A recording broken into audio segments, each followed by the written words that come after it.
आधे घंटे में वो ब्लैकमेलर प्रियो की पूरी रिकॉर्डिंग इंटरनेट पे डाल देगा। इससे पहले जाकर हमें मुखी जी को सब कुछ सच बताना पड़ेगा सुधा। और कोई रास्ता नहीं है हमारे पास। इस फोन में जो रिकॉर्डिंग है और वो सारे मैसेजेस हमें मुखी जी को दिखाने ही होंगे, क्योंकि अगर हम खुद जाकर मुखी जी को बताएंगे तो वो कभी नहीं मानेंगे कि उनके भाई ने ऐसा घिनौना काम किया। उन्हें भी पता चलना चाहिए कि उनके भाई ने कितना बड़ा अपराध किया, कितना कितना घिनौना काम किया। ठीक है, फिर चल मुखी जी के पास। हमने उन्हें कमरे की तरफ जाते हुए देखा है। अभी चल। ठीक है वैभव, अगर अब भी तुम अपनी गलती नहीं मानते हो, मेरे पास एक ही रास्ता बचा है। मैं खुद जाके मुखी जी को सब कुछ बताऊंगी। तुम्हें क्या लगता है ये सब करके तुम बच जाओगे? मैं खुद जाऊंगी मुखी जी के पास और जो मैंने देखा है मैं बताऊंगी। तुम्हें भैया के पास जाने की जरूरत नहीं है। मतलब क्या तुमने मेरी बात मान ली? मैंने जो कहा तुम करोगे? नहीं, इस लाइफ में तो बिल्कुल भी नहीं। वैभव, वैभव क्या कर रहे हो तुम? वैभव मेरी बात सुनो। वैभव, पता नहीं हाथी की तबीयत कैसी होगी। काश हाथी घर से जाती है तो उनकी तबीयत खराब नहीं होती। मुखी जी को वो मैसेजेस और वो वीडियोस दिखाएंगे तो वो जरूर हम पर भरोसा करेंगे सुधा। हाँ पूर्वी, बस कान्हा जी अब आपका ही आसरा है। आप ही कुछ कीजिए ताकि मुखी जी को हमारी बात पर विश्वास हो जाए। अरे तो हाथी की आवाज है ना?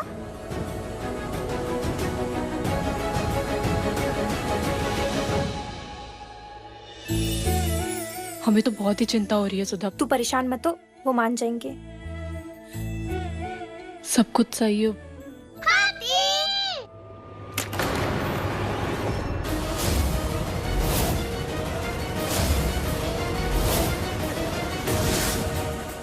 फोन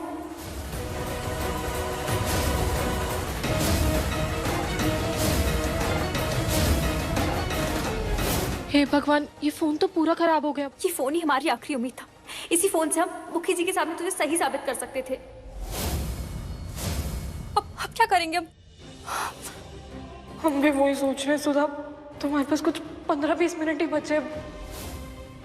हे भगवान, और 15-20 मिनट में ये फोन भी ठीक नहीं हो सकता। अब तू अपने आप को मुखी जी के सामने कैसे बेगुनाह साबित करेगी? सॉरी हाथी, सॉरी हाथी, हम आपको लेके एक्साइटेड हो गए थे। और कोई बात नहीं, हमें पता है कि आप लोगों से गलती से ये हो गया, पर आप लोग एक प्रॉमिस करोगे हाथी से कि आप लोग किसी को भी नहीं बताओगे कि आपने हाथी को यहाँ पर देखा था या फिर पूरी इस हवेली में भी कहीं देखा था? पक्का? पक्का। अगर आपने किसी को भी बताया ना तो आपका हाथी बहुत बड़ी प्रॉब्लम में आ जाएगा।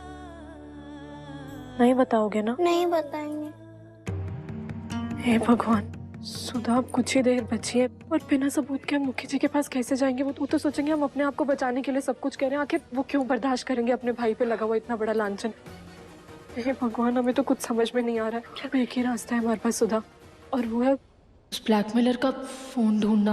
और वो थोड़ी सी देर में ही हमें ढूंढना पड़ेगा, नहीं तो सब कुछ बहुत गड़बड़ हो जाएगा। कुछ ना कुछ तो करना पड़ेगा सुधा, तभी मुखी जी समझ पाएंगे कि वो मैसेज और वीडियो हमें सच्ची में आया था। हे भगवान, क्या करें? बच्चों, अब आपकी चोट ठीक है ना? तुमने कुछ खाया दोनों ने? हाँ हाँ। आप एक काम करो, आप दोनों खेलो, हम आपको दोबारा मिलते हैं, ठीक है? चल सुधा। दीदी एक मिनट रुक।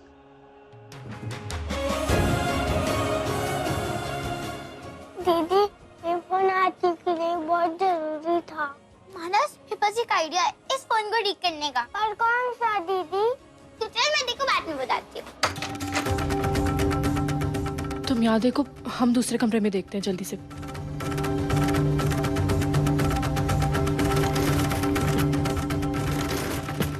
कर रहे हो वैभव? दरवाजा खोलो वैभव, कोई है?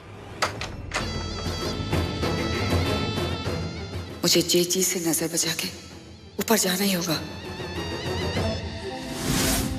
इससे पहले कि कोई मुझे देख ले, मुझे गेस्ट रूम में पहुंचना ही होगा।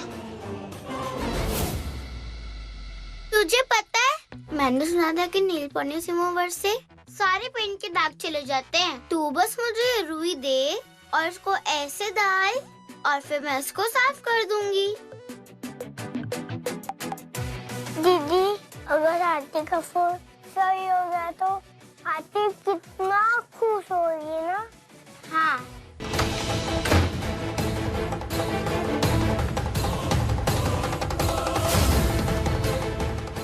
नीचे बहन की सगाई चल रही है और ये अंजलि भाभी यहाँ गेस्ट रूम में क्या करने आई हैं?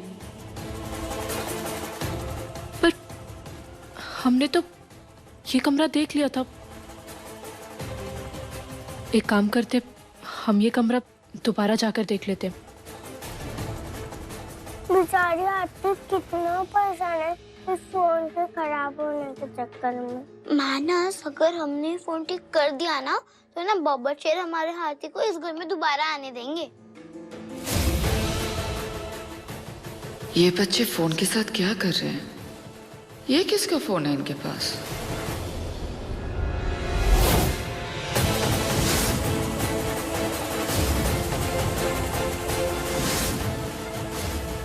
ये तो वही फोन है जो मैंने मुखियान को भिजवाया था।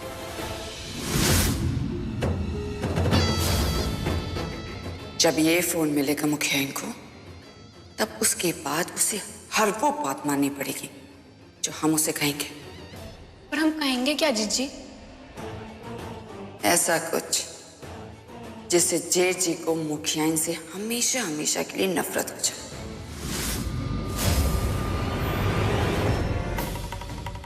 ये फोन बच्चों के पास है, इसका मतलब मुखियान इस वक्त इस हवेली में है।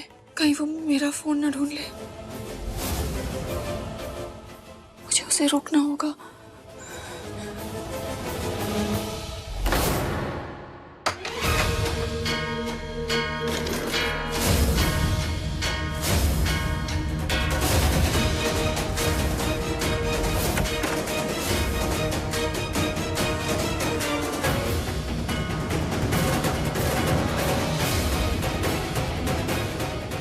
मुखिया को मेरा फोन मिल गया तो सारी मेहनत मिट्टी में मिल जाएगी।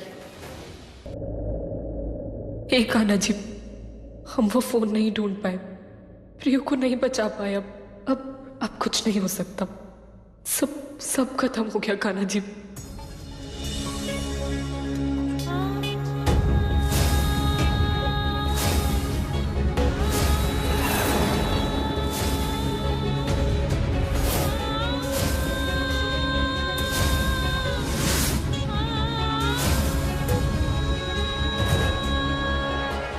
ये यहाँ पर कैसे निशान है? ये तो किसी के जूते के निशान लग रहे हैं।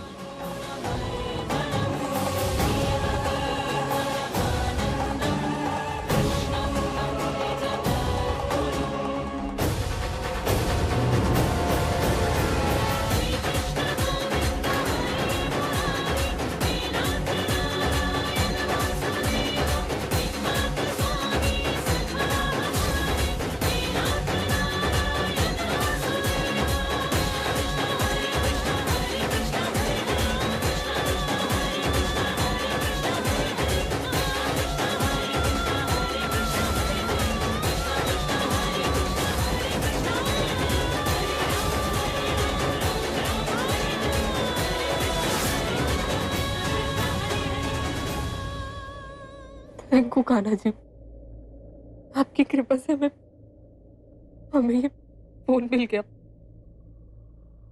अब उस ब्लैकमेलर को छोड़ेंगे नहीं।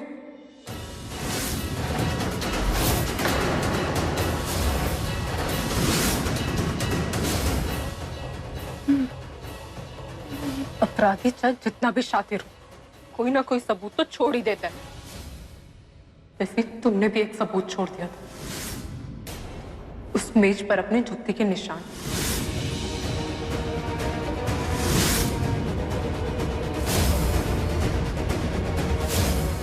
उससे हमें पता चला कि तुमने ये फोन ऊपर छुपा कर रखा हुआ है। फिर दोबारा हमारे कान्हा जी ने हमें बचा लिया। खबरदार, अगर तुमने कुछ कहने की भी कोशिश की, तुम्हारे पास अब कुछ सफाई देने को या फिर माफी मांगने को बचा ही नहीं है। क्योंकि तुमने जो कुछ भी किया उसकी तो सिर्फ सजा ही बनती है, और वो सजा तो हम तुम्हें दिलवा कर ही रहेंगे। तुम्हें कुछ पता भी है कि प्रियो के साथ क्या हुआ है उस दिन? तुम सोच भी सकती हो? वो एक औरत होकर वो तुम देखती रही। तुम चाहती थी तो वो सब कुछ रोक सकती थी उस वक्त, लेकिन तुमने उसको रोकने के बजाय क्या किया? उसकी वीडियो रिकॉर्ड करके तुमने हमें ब्लैकमेल करना शुरू कर दिया। हमें पता भी नहीं था कि तुम इतनी घिनौनी हरकत और इतना घटिया काम भी कर सकती हो जिंदगी में। तुम्हारे कारण हमने मजबूरी में वो छोटे मासूम बच्चों को किडनैप किया। तुमने हमें घर से बाहर निकाला। तुम्हारे कारण हमारी बहन प्रियू को गोली लगी। तुम्हें पता भी उसको कितनी दर्द और पीड़ा हुई होगी। सिर्फ तुम्हारे कारण उसको इतना अपमान सहना पड़ा, इतने अपमान से गुजरना पड़ा। तुम चाहती थी तो अहमद को वो सब कुछ करते वक्त रोक सकती थी ना अंजलि, पर तुमने कुछ नहीं रोका उसको। तुम बस वहां पे खड़ी होके वो रिकॉर्ड कर रही थी और हमें भेज रही थी। हम आज तक तुम्हारी हर एक घिनौनी और घटिया हरकत बर्दाश्त करते रहे, लेकिन ये हरकत हम तुम्हारी बर्दाश्त नहीं कर सकते। तुमने एक लड़की की इज्जत और उसकी भावना के साथ खिलवाड़ की है। तो मुखी जी को सब कुछ सच सच बताएंगे। तुम्हारा असली चेहरा तो मुखी जी को दिखा कर ही रहेंगे। एक बात सुनो, पता है, तुम अपनी बहन से बहुत प्यार करती हो, उसी तरह से मैं अपनी बहन से बहुत प्यार करती हूँ। मैं बस यही चाहती थी मेरी बहन की शादी ना लेवा जी से हो जाए। जैसे तुम्हें, जैसे मुझे एक अच्छा सा घर, अच्छा सा परिवार मिला है ना, उसे भी एक अच्छा घर परिवार मिल जाए। बस मेरे मन में यही लालच था और कुछ नहीं। इसी लालच के कारण मुझसे इतनी बड़ी, मुझे पता है मुझसे बहुत बड़ी गलती हुई, मुझे एहसास है। मुझे माफ कर दो, मुझे माफ कर दो। अंजलि, तुम्हारी गलती माफी लायक है ही नहीं। तुम कुछ भी कर लो, इस बार हम तुम्हारी नहीं सुन सकते। मुखी जी को सब कुछ क्या मेरी बात सुनो, छोड़ो मैं, एक बार मेरी बात सुनो। ओके, अगर जी को इसके बारे में पता चल गया ना, अगर उन्हें भनक पड़ी इस हरकत के बारे में, तो वो मेरी बहन का घर क्या, मेरा बसा बसाया घर उजड़ जाएगा। मुझे घर से निकाल देंगे, मेरी शादी टूट जाएगी। मेरी शादी बचा लो। मुखिया, मैं तुम्हारे सामने हाथ जोड़ती तुम्हारे पैर पकड़ती हूँ। मुखिया, मेरी शादी बचा लो, मेरा घर बर्बाद हो जाएगा। मुखिया, मैं कभी ये सब नहीं करूंगी। तुम जो कहोगी ना मैं वही करूंगी। मैं कोई गलती नहीं करूंगी कसम से। वो बचा लो मेरी जिंदगी, मुझे माफ कर दो।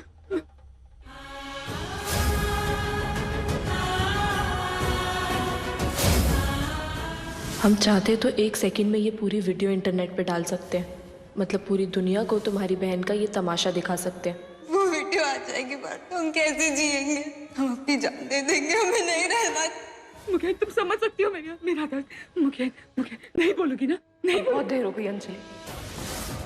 हम मुखी जी को तो सब कुछ बता कर ही रहेंगे, फिर चाहे तुम कुछ भी कर लो, हम अब तुम्हारी नहीं सुन सकते। मुखिया!